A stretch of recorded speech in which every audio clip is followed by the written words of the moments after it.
services du pôle sont nombreux afin de permettre à un patient âgé d'entrer à l'hôpital de Roubaix dans une filière de soins complète.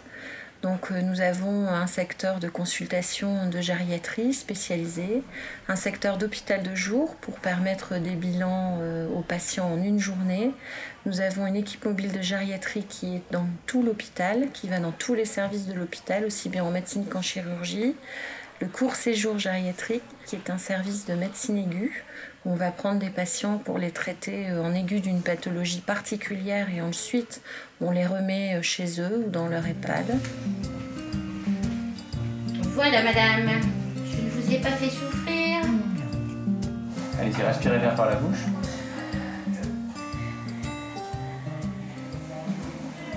D'accord, toussez un petit peu. D'accord. On va faire une radiographie de vos poumons, voir un petit peu, mais on a l'impression quand même que vous avez une pneumonie. Hein. On va, par la perfusion, vous passer des antibiotiques, puis on fera un peu de kiné aussi pour vous faire évacuer un peu tout ça. D'accord? Et ça va aller tout doucement, hein. Ça va s'améliorer. Un travail de kinésithérapeute avec la spécificité de gériatrie, c'est-à-dire que, on rééduque les mêmes pathologies que pour les gens plus jeunes, sauf que les ambitions sont plus modestes. On se contentera de réautonomiser les personnes pour qu'elles puissent vivre chez elles avec le minimum d'aide et le plus longtemps possible. 83. D'accord, on va en faire un autre. Si je vous demande combien ça fait, 86 moins 7.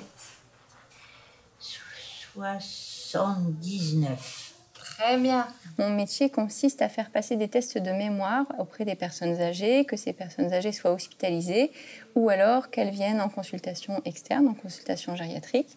Le but de ces tests de la mémoire, c'est d'évaluer s'il existe une maladie de la mémoire pour ces personnes âgées et auquel cas, si cette maladie existe, de pouvoir diagnostiquer quel est le type de maladie de la mémoire. Jeanne qui est arrivée il y a une quinzaine de jours chez nous. Donc elle a séjourné au court séjour parce qu'elle est diabétique, elle a fait un problème pulmonaire. Donc le but, c'est de la réautonomiser pour un retour à la maison.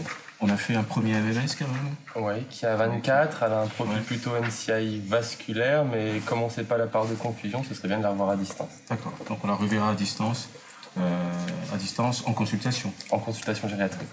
Alors votre grand-mère a bien récupéré, hein, tout s'est bien passé au court séjour où elle a été admise en premier et puis chez nous, et elle est en bonne voie de retrouver cette autonomie. Il faudrait que l'assistance sociale poursuive les démarches, je crois qu'il faut même les poursuivre d'emblée, on ne sait jamais.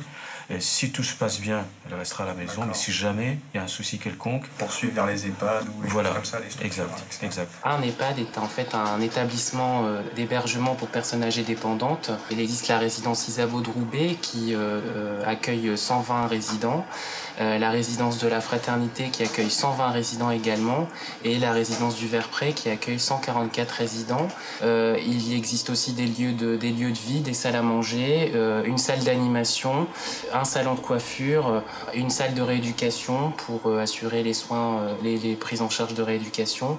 Certaines des résidences disposent aussi d'un jardin. La résidence de la Fraternité a un jardin intérieur. La résidence du Verpré dispose d'un restaurant qu'on appelle le foyer, et la résidence du Verpré dispose aussi d'un estaminet qui est en fait une sorte de petit lieu de convivialité qui a été agencé à l'intérieur des locaux de l'EHPAD. Le PASA est en fait un anagramme pour parler de pôle d'activité et de soins adaptés. C'est une unité créée à l'intérieur de l'EHPAD qui a été créée à l'initiative du plan Alzheimer 2008-2012. On met en place surtout des activités qui ont surtout un objectif thérapeutique, donc des ateliers mémoire, des ateliers de stimulation cognitive, des ateliers de stimulation motrice, favorisant soit l'autonomie, soit les réhabilitations des fonctions cognitives. Des associations sont très présentes au sein des EHPAD de l'hôpital de Roubaix, en particulier l'association Blues Rose qui en fait intervient à la résidence Isabeau de Roubaix pour y développer des activités bien spécifiques. On a aussi une association Lazan qui intervient sur les autres résidences, sur les 3 résidences d'ailleurs, et qui effectivement permet d'agrémenter un petit peu la vie de chacun des résidents au sein des 3 structures qui dépendent de l'hôpital.